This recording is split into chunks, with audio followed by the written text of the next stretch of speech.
Thanks, James. Thanks for inviting me. And thank you, everyone, for making time this evening to discuss the coronavirus pandemic, a health emergency, an economic crisis, and clearly a challenge to government, both in the UK and around the world. If you're new to Tortoise, welcome. We started just a year ago, and we launched with the aim to be a different kind of newsroom, not one that was going to add to the noise, not one that was chasing breaking news, but really trying to understand what's driving it. And our think-ins, our open journalism, are really intended to be an exercise in organised, considered listening. If you're a member of Tortoise, welcome back.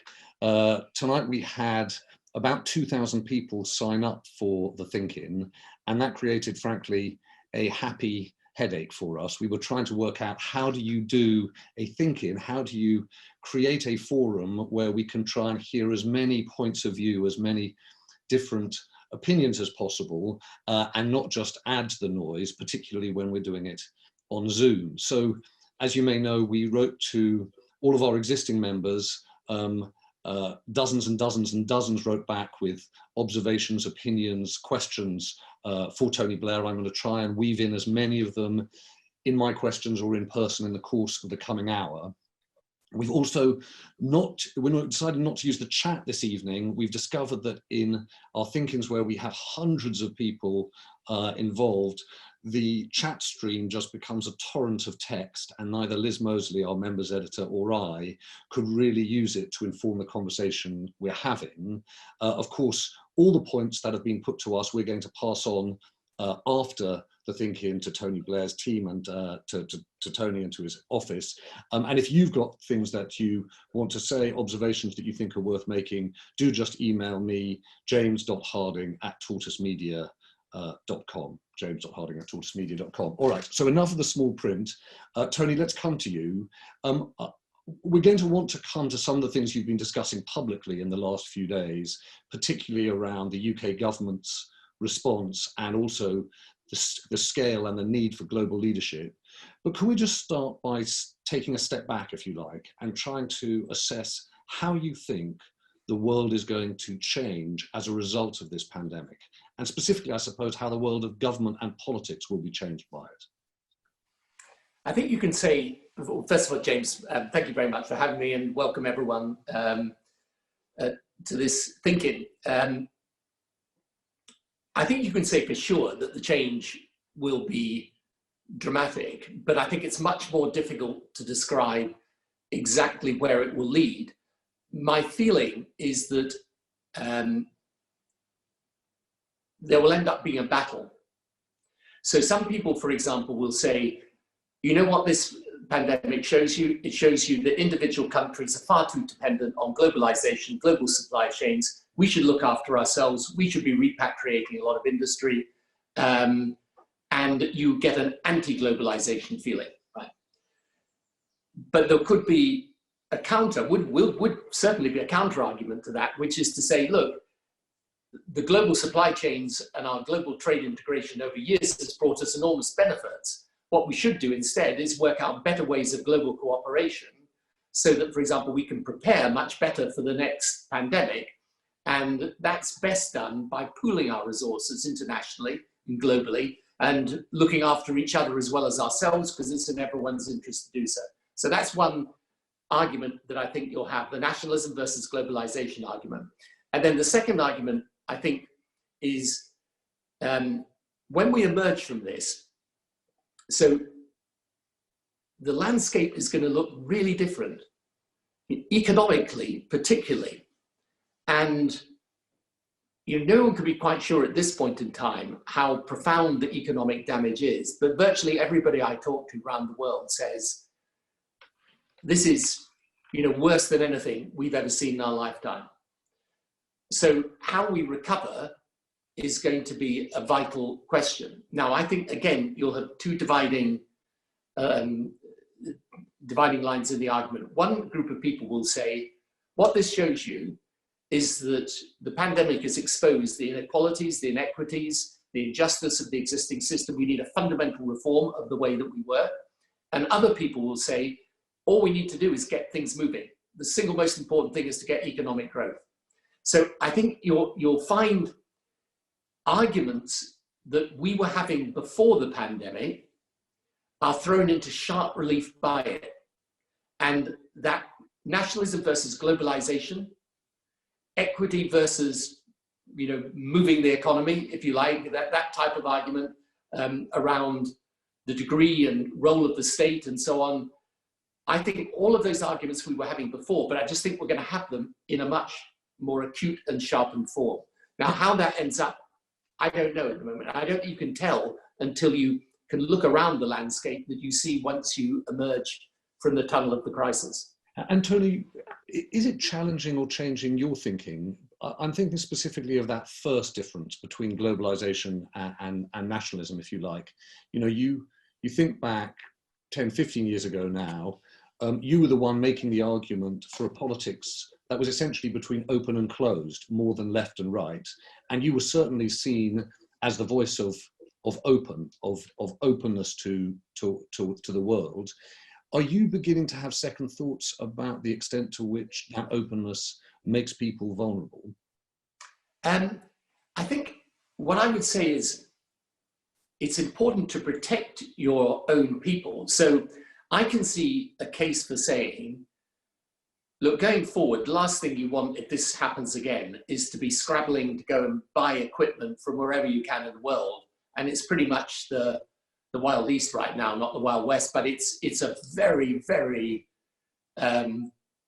it's a very difficult arena in which to operate. And you can see why countries will think, look, in future, I need to make sure I've at least got the capacity to run my own healthcare system should we ever come across something like this again in an effective way. So I think, yes, there's adjustments that you can make, but I think it would be tragic if we go into a narrow nationalism and end up with protectionism, because I think all the evidence from the past is that when we go down that path, it makes everything worse. And I don't think we shouldn't, in this proper reconsideration of what's working and what's not working, forget that globalization as a whole has brought us enormous benefits and strides forward.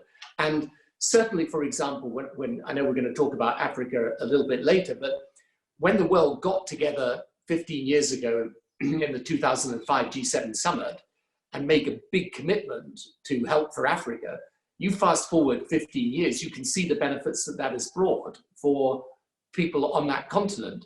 And so I think it would be a desperate shame if, but I'm sure this argument will be made, by the way, if there is this popular surge that turns what is a natural desire to make sure you have your own national systems working effectively into a, right, let's stop globalization and return to protectionism and economic nationalism. Well, let's come back in a minute to the whole sort of global question, and as you say, in particular to Africa. It's one of those things that you have to think is potentially the next and a huge wave in this, and one that's not greatly considered. But let's start, if we can, for a bit just on the proposals you've been making around what the UK needs to do now. I want to talk about how you think the government should react, but bluntly, how do you think the UK is doing?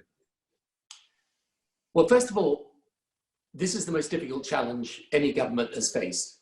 So having sat in the seat of Prime Minister for 10 years, having experienced all the challenges of government, then, the last thing I'm going to do is sort of sit here and say, oh, well, it should have all been done better and differently and so on. This is a challenge of an extraordinary scale. My point is not to criticize, but to give this advice, that when you're faced with something at this scale, you have to reposition and repurpose the government. You have to organize it completely different. You have to set aside the normal bureaucracy and run the thing differently.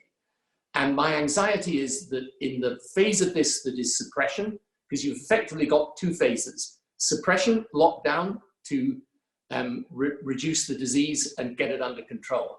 And then your next phase is controlled or managed revival. In that suppression phase, I think most people I speak to within government would accept they've been behind the curve somewhat. They've got to get ahead of the curve for the next period. So I think that's about the way government is organized. I think you've just got to do it differently.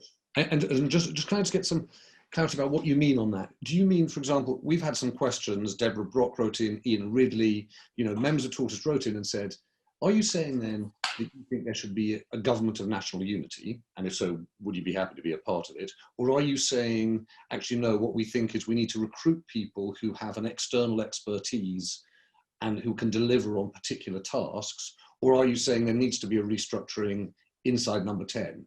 Can you give us a bit of clarity about when you say real? Right.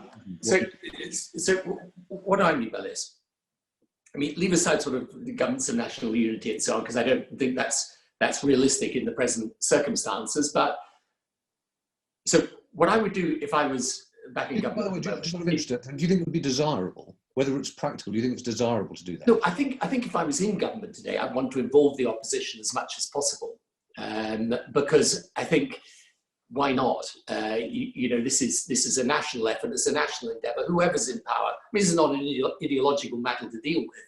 No. You deal with it well or you deal with it badly. So, I would, but leave that to one side for a moment.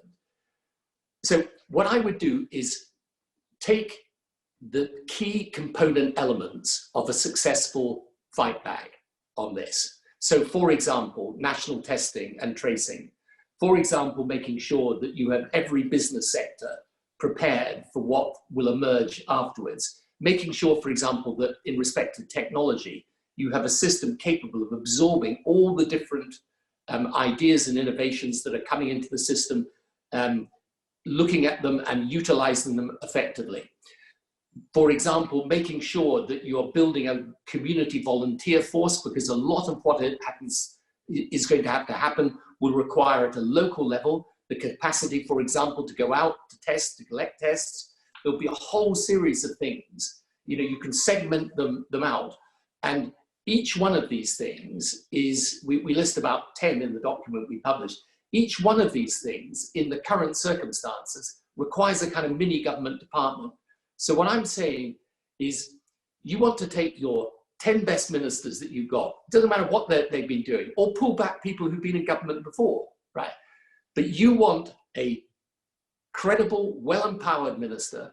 Alongside them should be people who are experts from outside. So, for example, if you're doing testing, a lot of it's around logistics and procurement. Get people in who do this for a living.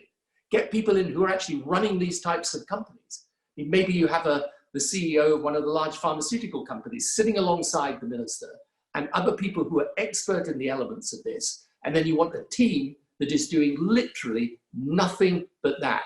And then they feed back into the process so that when your so-called war cabinet, which I think is the 4 ministers that are meeting, when they're meeting, every single day when they're meeting, they're getting reports back on exactly what is happening, what are the problems, what are the things that are upsetting the rhythm of effective government administration, and they're sorting them out. And the skill set that you need for that is not going to be found simply in government.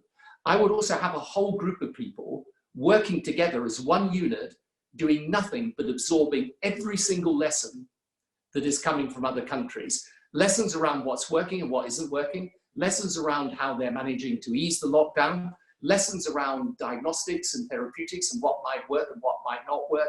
But you want to have the capability all the time of seeing anything that may help change the dynamic of this in a positive way and being able to get on it fast. And the thing that I will say to people is, in a crisis, the system, decisions that take 2 months can often be brought down to 2 weeks. Unfortunately, in this case, you need a system that's capable of taking a decision in 2 days, sometimes 2 hours.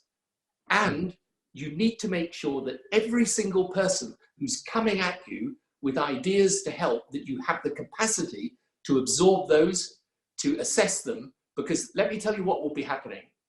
Each one of these senior people will be getting 100 ideas a day. And by the way, 97 of them will either be bad or things they're doing already. But if you don't have a system that can look at all 100, you'll miss the 3 that could be game changers. And that's, when you go into these situations of crisis, you realize that, and you realize you just got to operate in a completely different way. Tony, I want to come in a moment to the proposals that you're making, or the cases that you've examined for moving onto a different system of testing, and also the proposals around a plan for the exit. But can we just stick with sort of where we are on the government's performance so far? I realise there's a doubly difficult position here. One is you're a former Prime Minister, and you want to be careful about how you comment on the existing Prime Minister. And the fact is that Boris Johnson has been really unwell, and we want to wish him a speedy recovery. But what you're talking about, which is bringing in different people, changing the architecture of government, is that actually feasible when you don't have a Prime Minister who's in charge? Well, I mean, we do have a Prime Minister who's in charge because Dominic Raab was nominated as that. And again, I understand from his perspective that what he'll be worried about is the idea that whilst Boris Johnson, we wish him well and hope he recovers as fast as possible. But obviously he can't operate as the Prime Minister in the proper way at the moment because of his condition. And I understand Dominic Raab will be worried about if people think he's kind of throwing his weight around trying to be the Prime Minister, well, and he'll be anxious about that. I completely get it, but he's got to be that person. You've got to have someone who's going to take these decisions around the reorganization of government. I mean, let me just give you a sort of random example. You've got someone like Jeremy Hunt there, who is now the chairman of the Select Committee, I think. But he's been 6 years the health minister. Yeah. Okay. He's not on my politics, but he's a perfectly smart, capable guy, and he's been the Secretary of State for Health for 6 years, so probably he's got quite a lot of knowledge and expertise. You should be unafraid to say, right, we'll just lift him out of them, put him in charge of one of the aspects of this that correspond with his own experience. And then, as I say, I think there's so many, look, you're in a situation at the moment where the Prime Minister, if it's not Boris Johnson and Dominic Raab, he could phone any person up in the country right now, anyone, and say, I need your help, and I promise you, the only answer will be yes. No one is going to turn him down. So if he says to the CEO of a company, right, I want your 5 best people on how you organize these types of production line at scale for protective equipment, and I want to see every single company that is operating in this area of any size or feasibility at all. And we all know some of them who say, they can't get an address in government to go to. Each one of them should be purposed and with the knowledge of someone who actually does the stuff. So you're not getting someone talking to who doesn't speak their language. Because these things are the skill sets that politicians have and civil servants have, and the skill sets that they don't have. And this is a situation where a lot of these things around logistics and procurement and just getting things moving fast, the normal system just doesn't work like that. So that's my only plea to them, is just create the space, because the other thing, by the way, is you need time to think in a crisis. I know that sounds maybe odd and counterintuitive, but one of the most dangerous things about a crisis is if you're in meetings from early in the morning to late at night, you're continually dealing with the problem of the moment, and you're not standing back and thinking strategically, where are we going and what are we doing, and are we actually organized in the right way? And my suggestion to the guys in the War Cabinet would be, just take time out, maybe this weekend, to really think strategically about whether you're positioned in the right way, because getting the suppression, being behind the curve on the suppression phase is a problem. Is there anyone? But if you are behind on the easing from the lockdown phase, the economic consequences of that are just too big. Right. Okay. Well, let's come to that. Can we come to that, the exit plan and the economic impact, in one moment? Just very quickly, Tony, is there anyone on your sort of speed dial that you think, let's call these people into government right now? Are there people that you've got in mind? You mentioned Jeremy Hunt, but there are others. Yeah, no, there are lots of people, but I'm not going to name them if you don't mind. I mean, I name him because it's easy, because he's a public figure. But no, look, there are people I know that I would be calling now, okay, who do the type of stuff, people in the bioscience field, in industry and so on. But my point is very simple. It's not to say I know people more than, it's that you're at a moment when just get the best people in there and get the best brains and get the people who do the stuff, not the people who talk about it. This is not a kind of, I've got a great respect for McKinsey's, but it's not a McKinsey consultant that you need. It's someone who does the damn thing. That's what you need. But in that spirit, Tony, I'd actually, one of the questions that came in among many, actually we had lots from doctors and lots of people who are working in healthcare. James Kinross is a surgeon, is an oncologist, and he was asking actually a policy question. I don't know whether he's actually managed to join us this evening, but if he's there, I'd love to hear from him, because the question that he was putting was really around the extent to which we can make an examination of public policy and the way the government is performing in real time. Oh, there he is. James, I mean, put the point that you were putting to Tony. So good evening. Thank you so much for taking time to speak to us. So my point is that one of the most damaging consequences of the failure of our plan for dealing with the pandemic has been loss of trust. So what we need in a time of crisis is unity, collaboration, clarity of thought, and a strategy unhindered by blame. And the problem that we've got is that because of the failure in the immediate phase of this plan, my colleagues have died in my hospital, and my colleagues are really angry, and that's impeding our ability to respond in time to this crisis. And what's happening as a result of that is that rather than thinking about solutions to the problems that we've got immediately and getting ourselves out of the next phase, we're thinking about blame, and we're thinking about the public inquiry that inevitably is going to come out of this, which is distracting us from what we're doing. So my real question is how do you rebuild, if you were leading the government now, how would you be rebuilding trust in the clinical workforce and refocusing their energies away from the immediate problems that they've got? And when the public inquiry inevitably happens, when does it happen, given that we've got a long game? Thanks, James. Tony? So, yeah, first of all, just thank you for the work that you're doing and your colleagues are doing. I mean, I know you hear this from everyone, but it's just important to say it. It's been an extraordinary demonstration of the best of the human spirit, actually. So anyway, thank you for that. And I can imagine the frustration as well, because you've actually lost dear friends and colleagues as a result of this. What I would say, however, is that right now the focus has got to be on how we do the next phase better. In other words, how we learn from what has gone wrong, correct it, make those right strategic decisions, and get ourselves on the right path. And yes, there will be a time when you can look back and there can be an assessment of what went wrong and why and so on. But I think right now, I think what would give people confidence most is if they had explained to them in a very open way, this is where we are, this is where we need to be, and here's a plan to get there. And I think part of the problem, I think there's one of the other things that has to change when you're in the middle of a crisis so deep as this, is you've got to have a conversation with people that is allowing them into your problems and your doubts and your anxieties, as well as simply rather defensively saying, look, we're doing our best, we're going to deliver it.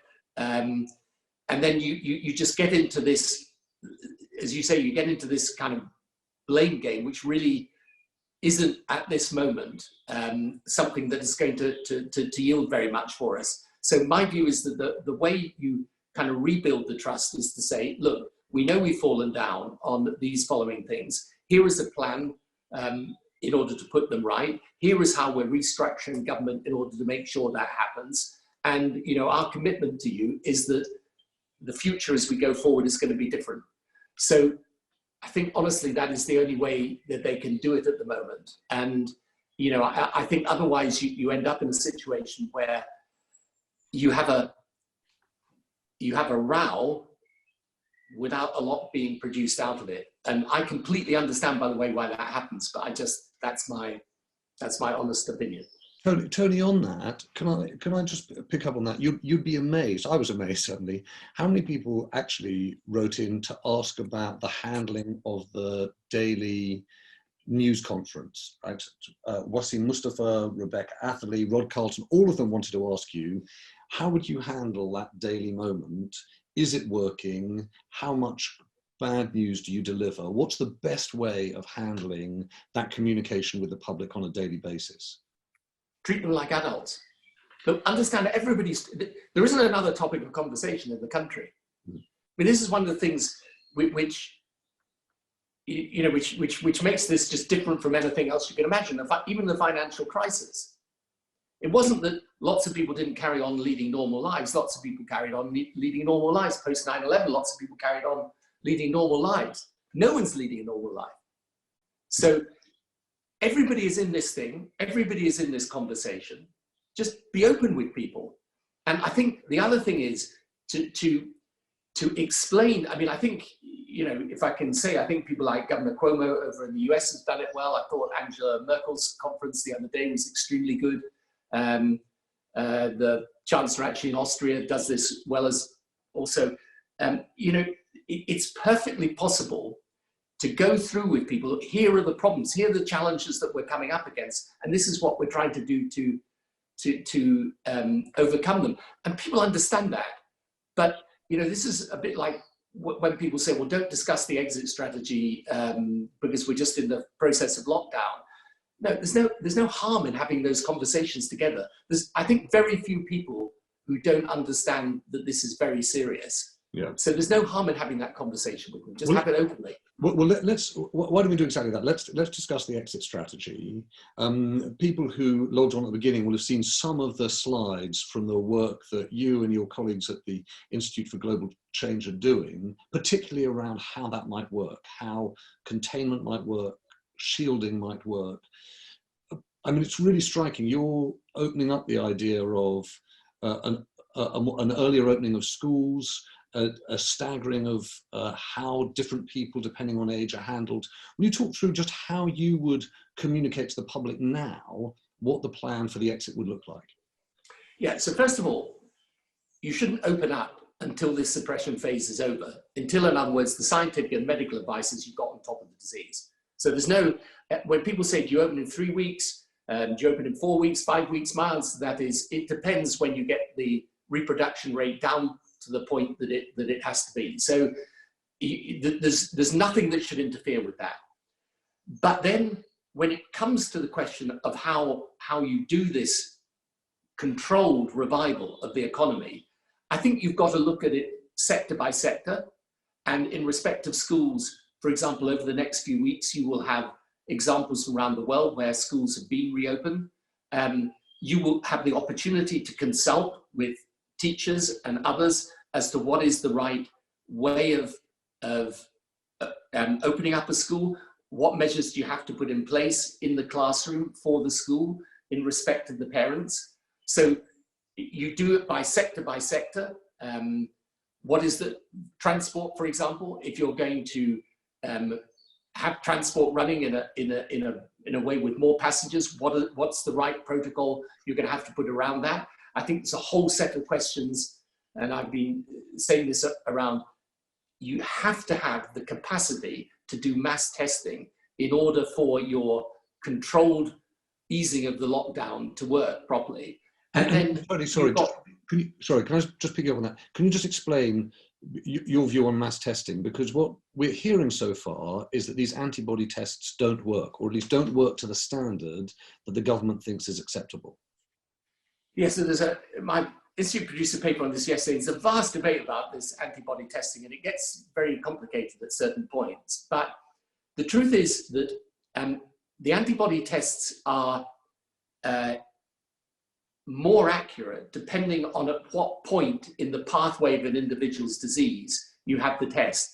So essentially, often in the first days of infection and having the disease, the antibody test can often be inaccurate. But after sort of 11, 12, 14 days, then it's usually pretty accurate in telling you whether you have had it or not. In any event, if you combine the PCR test with the antibody test, it's pretty much 98, 99% accurate, or so the evidence shows at this point in time. So you need the capacity to do both PCR testing and antibody testing at scale. There's another thing that is you can use antibody testing for, and that is you can use it even if it's got quite a lot of inaccuracy in it. You can use it as a sample of the population to see how far the spread may be. Because the one thing we know is that whatever the number of confirmed cases that we have, the actual number of cases could be 10 times that amount. Okay. So your point is that even if you have a level of inaccuracy, right, marginal, obviously, you know, a matter of percentage points in the use of these antibody tests, it's still overall a benefit to go ahead with it. It's still a benefit to go ahead with, depending what you're using it for. You don't want that for your frontline workers, the people in the health service and care homes and frontline workers in transport and elsewhere. You're going to have the PCR test and the antibody test together. But as we progress through the months, the antibody test will have a role to play. It's important you don't exaggerate that role, but I think it would be a mistake to remove that altogether. And where, for example, in South Korea, they've been doing a lot of tests around the antibody tests, you know, it has played a part in what they're doing. And I think as you go forward, you will also improve the quality of these tests. So I think just in the next few days, there's a British company that will come out with an antibody test that is actually going to be a lab-based test, that it will operate far faster, but has got a much higher degree of accuracy. So look, my point is you need to put everything into this, assemble it in the best way possible. Obviously take the right advice on how best to do it, but I can't see any way out of this other than testing at scale. And you may need to get to the point where you're testing people several times. Right. Because, just explain the point about time. Why several times? Because you will need, for example, you might give someone a PCR test and it shows they don't have an infection, but that's not the same. The swab at the back of the throat, right? That's the swab at the back of the throat. But it may come back negative, but you may find the week after they get the disease. So particularly with your frontline workers, I think you'll have to test them regularly. And with the combination of PCR and antibody tests, it's important, I think, to be able to do this at a large scale so that people also have confidence. Because the other thing is, look, you could open up your workplace, public transport, a restaurant, but would people come? Yeah. Right? Because they're not going to come unless you're able to convince them that you have put sufficient containment measures around the activity that they're engaging in, that they're able to, you know, come in relative safety. So otherwise you'll have a situation where someone says, well, look, I'm not coming into work. I've got to use public transport and I don't feel comfortable. So one of the things we're going to have to we should be doing literally right now is working out what is it that you need to put in place on public transport. It might mean that people wear masks when they're on public transport. You know, right. That might be part of the answer. I don't think you can determine that right now, but these are the things that you should be looking at now. And the reason why I think it's important to have the debate with the public now is that you need to get from them what they feel. You know, do parents feel that they will be confident sending their children into school? So what are you going to do if they say, well, I'm not confident? Well, I want us to have some time to think about how this works globally and in different parts of the world. But just to sort of wrap up, if you think, like in the UK, one element of this that is really difficult, I imagine, is how you treat expert advice. Now, at the moment, as we're seeing, the government's approach is overwhelmingly to say we're going to be guided by the scientific and medical advice. But what you're describing is being able to take account of public opinion. You've already mentioned the scale of the economic havoc that this is and potentially will create. What's the role of the politician? What's the role of the Prime Minister in regard to expert advice? Well, the expert advice can tell you the facts about a particular test, particular element of diagnosis. They can tell you this therapeutic drug doesn't work, or this one does work, but it only works in certain circumstances. That they can tell you, right? But the political judgment is, so for example, supposing you find that there is a therapeutic drug that works in certain circumstances, but you can't be absolutely sure what those circumstances are, you're going to have to exercise a degree of judgment, which is also a political judgment. Or do you make that available to people? Or do you say, for example, that even if some people will tell you, well, look, masks really make no difference. You say, no, but I think it makes a difference psychologically to people to believe that they can go,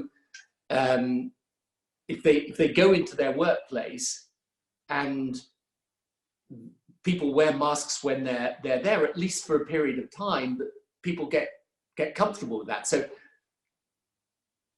it's a very difficult balance, this. You can't overrule the facts that the scientists or the medics will tell you, but it is important in the end to make political judgments. And the problem with this, I mean, let's be clear what the problem really is. At any one time, a small number of people will have the virus in the UK or anywhere else at any one time. But the whole country has to be locked down because we don't know who they are. As you ease your way out of this, at every stage you're going to be taking calculated risks, or risks you're going to try and calculate, because there's going to be leakage. Look, you've got all the workers, the necessary workers at the moment who are going about their work. You know, if you ease up, the one thing you can be sure of is that there'll be something that happens where you'll get another outbreak. You've got to have the infrastructure in place to be able to deal with it fast and contain it fast. But at each stage of this, the science people can tell you what the facts are, but what they can't, I'm afraid, always do is they can tell you what the risks are, but they can't make the final calculation of risks when we know it's not just a problem for the economy if we carry on in this lockdown. There will be people not getting the treatment they need. Look, yeah. Supposing you had a problem that you felt might be a problem of, let's say, bowel cancer, you might not go and get your test now. And in the time that it takes for us to get out of this, you may have moved from stage 2, say, to stage 4. Yeah. So your cancer is going to be much more serious. So, you know, when people talk about lives or livelihoods, honestly, this is just a false thing. If we get out and the economic landscape is devastation, you're going to have physical health problems, mental health problems, and you'll have less money to spend on your healthcare system. So Tony, well, let's use that, if you like, as a way to move from here to what's happening globally. Rishika Singh is a student, and she actually put a run of different questions, but I'd like to ask her to join us if she can, because she asked particularly about the sort of opposite end of the spectrum, populism, and particularly the sort of handling of things in the US, the way that President Trump is handling it and the impacts that we're seeing. That's, oh, there she is. Rishika, you're going to do a better job of making the point to Tony Blair than I am. So Rishika, why don't you put it to Tony? Good evening. Thank you for being here today. You spoke of populism in the beginning and how crises and pandemics actually help fueling it. So with regards to that, what would be your response to President Trump's handling of the situation? And do you feel that his move to cut funding to the WHO at this point was a justified move? Rishika, thanks. Tony? Thanks. I mean, I wouldn't have cut the funding to the WHO, and I'm glad the British government didn't. You know, I sometimes think I've got enough problems in my own politics to start getting into his. But I think when the G20 occurs this year, it will be a very big moment when every leader is going to have to decide whether they're prepared to come together, whatever differences they have. And this American-Chinese relationship is going to be a very, very tricky relationship, is already and is going to become more so. But every leader will have to decide whether, despite the differences, there are things that they need to do together around how you share data, how you link up with technology around that can help diagnosis and cure, how you get economic stimulus packages that are going to revive the global economy, how you deal with the situation of the poorest parts of the world.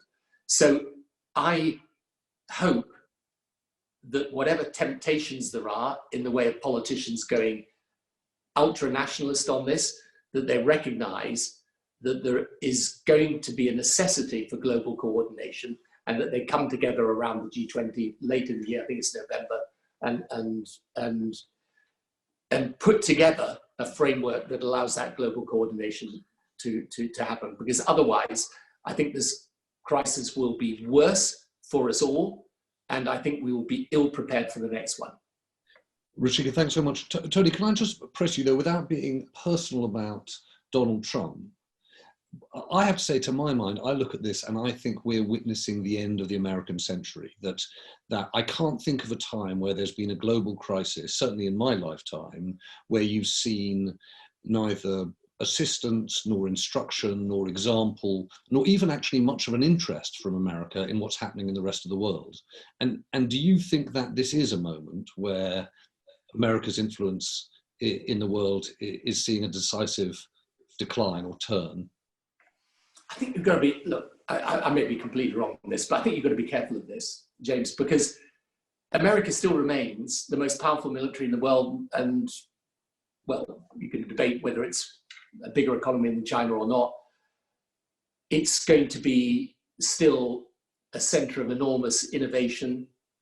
I wouldn't write it off just because of one president. And the other interesting thing, I was having a call yesterday with one arm of the American government in respect to the work we're doing in Africa, and they're actually stepping up the work that they're doing in Africa at the moment. So sometimes there's a kind of rhetorical thing, and then there's what the system gets on and does. But I don't think you can, I think what you can say is this: it's been clear before, but it's now crystal clear. The relationship between America and China, and I would say what is Europe's position in that, is going to be the determining geopolitical question of the rest of this century.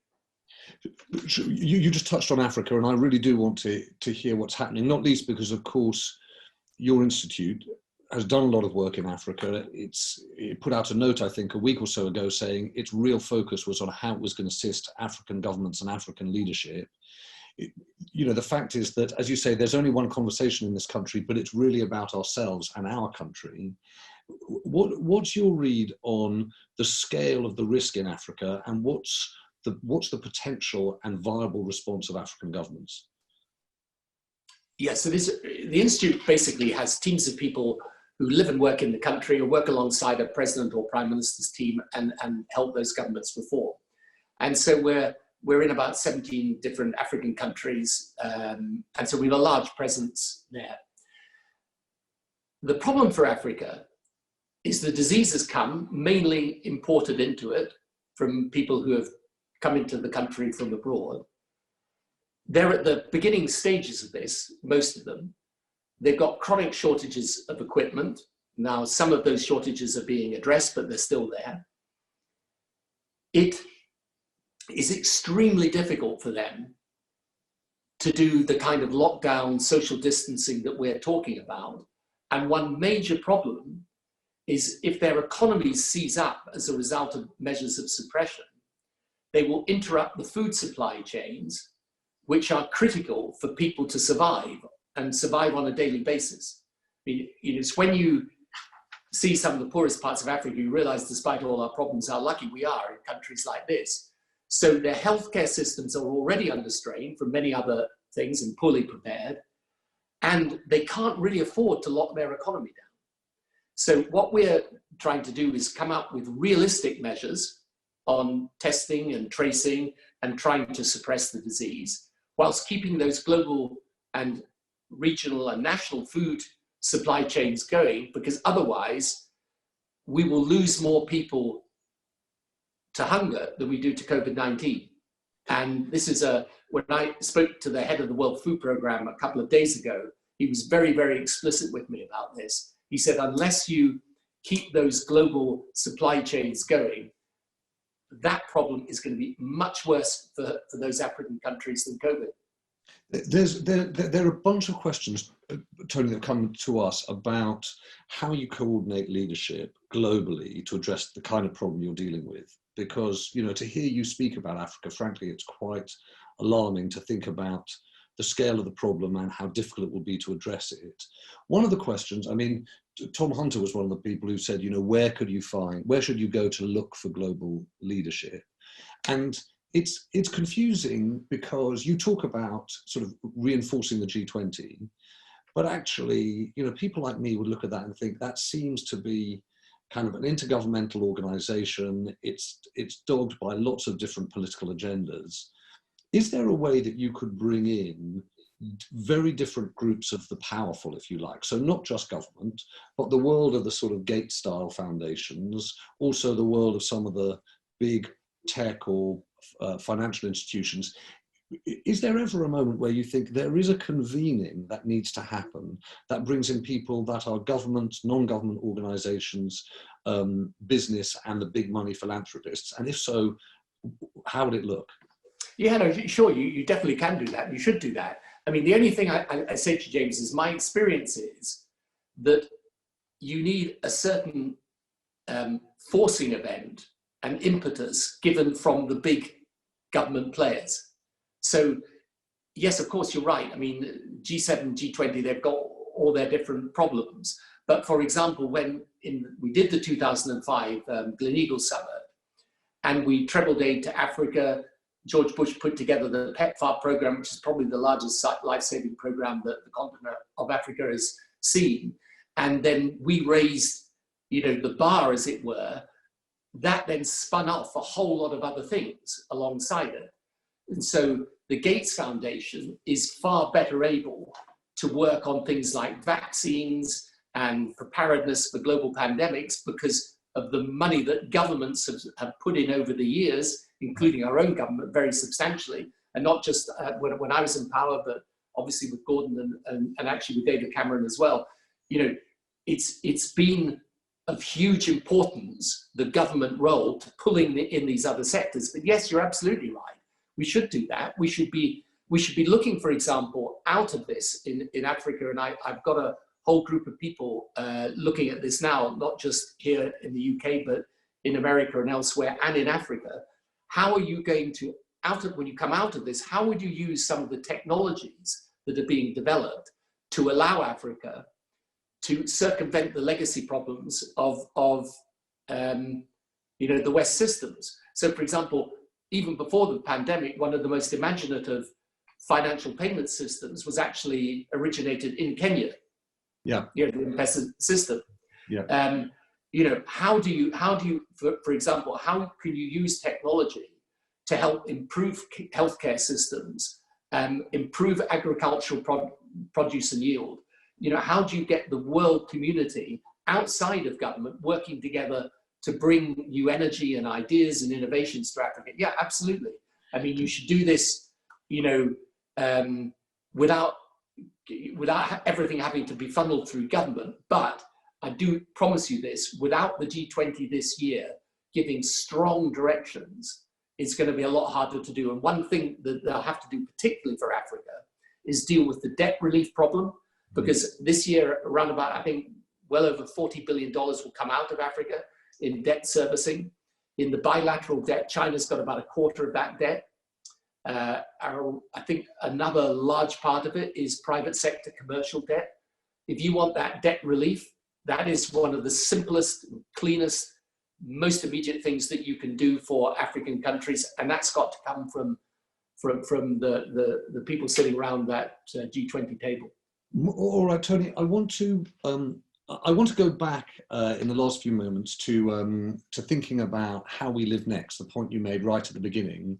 Before we do that, I just wanted to do one thing, which was, I don't know whether Andrew Gowers was my old editor at the FT, and he wrote in, and the one thing we've never talked about, or we don't really talk about very much anymore, and largely for the good, is Europe.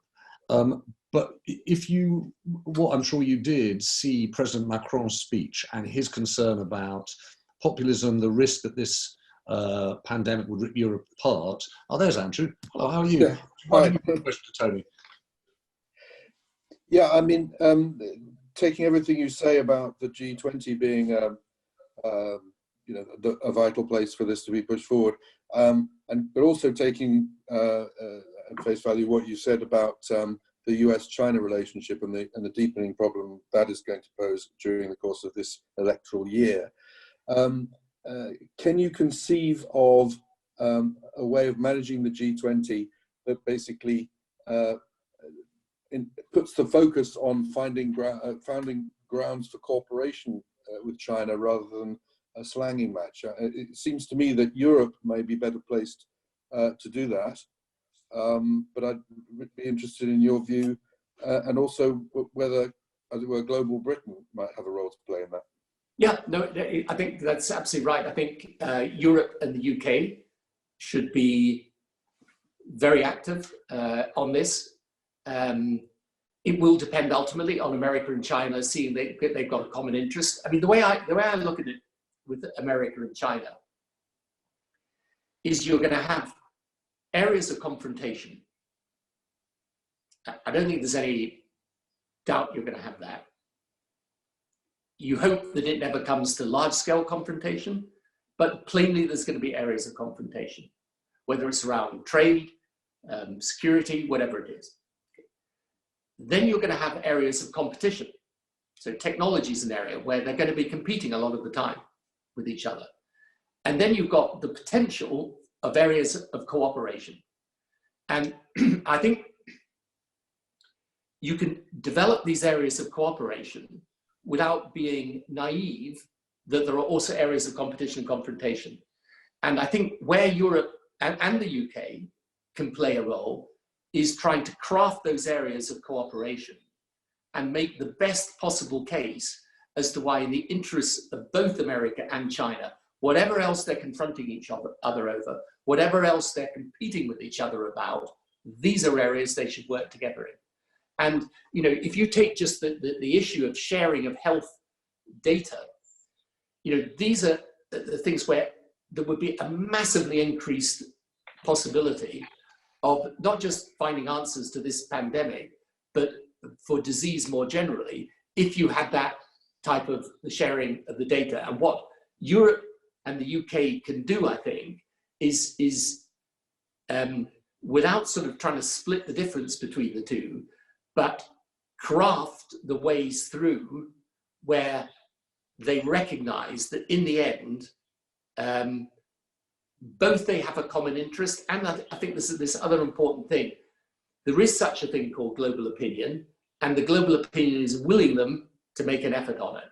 Right. So I think, you know, that's one area I certainly think that we could be active on and possibly successful on if we craft the right set of proposals. I mean, in the next few days, we're actually going to put out something on what does the global architecture look like after the pandemic, because in the same way that after World War II, we had to construct new institutions, I think there will be some of that, both rebuilding and new architecture necessary. Tony, can I pick, Andrew, thanks. Can I pick up on that, and particularly that spirit, you know, how we live next? Can you tell us a little bit about what you think that should be? And just going back to your point right at the beginning, you know, you said there were going to be two fault lines. There would be, if you like, the global versus the national, but there would also be the equity versus the economy. And I sort of know where you are on the first. I really don't know where you would be post-pandemic. Are you a, let's use this to right the wrongs, or are you, let's get out of this and get the economy back up and running? Well, the risk of holding myself up to parody, which is never a good position for a politician to be in, I'm still a third way up. Okay, so you see, I think you do want to look at how you create a different sense of what capitalism means, corporate responsibility, how markets work, what the role of the state is, how we do much more for those who are left behind by globalization and by market forces. But I think you've got to do that in a way that, one, does not impede your economic growth, but actually helps it. And secondly, where your concept of the state is also of an innovative, empowering state, and not some great clunky behemoth that just sits on everyone. So I think, you know, there's a whole lot of work to be done around what does a modern state look like coming out of this, recognizing that, for example, you know, the state is going to have to carry some companies for some considerable period of time. And do you think, and just out of interest, do you think, for example, there are lots of questions about income support and universal basic income. Do you think we've crossed a threshold in the state's support for people and their incomes?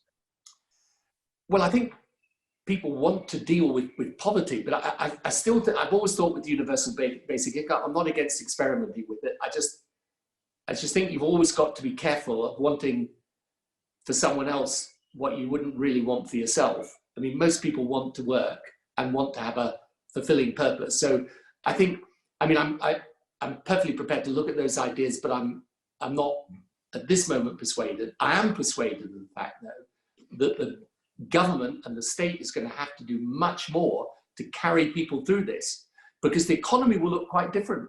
You know, you will find some businesses will be bust at the end of this through no fault of their own, by the way. It's just that their business model will not survive. You will find, I think you'll find retailers in a lot of trouble. Airlines are going to have, how long is it going to be before airlines are profitable again? Yeah. Now, when government then carries those businesses through that period, you know, should government also think about the way those businesses are run and how they should be run more fairly? I mean, these are questions I think, you know, that we will get to. But I will be looking for a way of dealing with the injustices without forgetting that the single most important thing when you emerge from that tunnel and look at the economic landscape will be, how do you rebuild it? And Tony, look, if we'd been having this conversation 3 months ago, I suspect that we would have spent half of it on the politics of climate. Is there a way that we can harness, or that governments can harness, this kind of moment of action to deal with the other great threat to humanity, namely the climate crisis? Or is that just wishful thinking? No, it should do. You're right. I mean, absolutely, it should do. But it does come back to whether, out of this, you draw the lesson, you know what, if we cooperated more, we could deal with the world's problems. Or out of it, you draw the lesson, which I think there will be nationalists who do draw this lesson. You say, you know what, we should look after ourselves. So I think that's why it's going to be so important for people who do believe in, you know, the concept of a global community with obligations and responsibilities. We're going to have to argue that case quite strongly, because I think there will be a backlash against it, and I think it will be mistaken, but it will happen.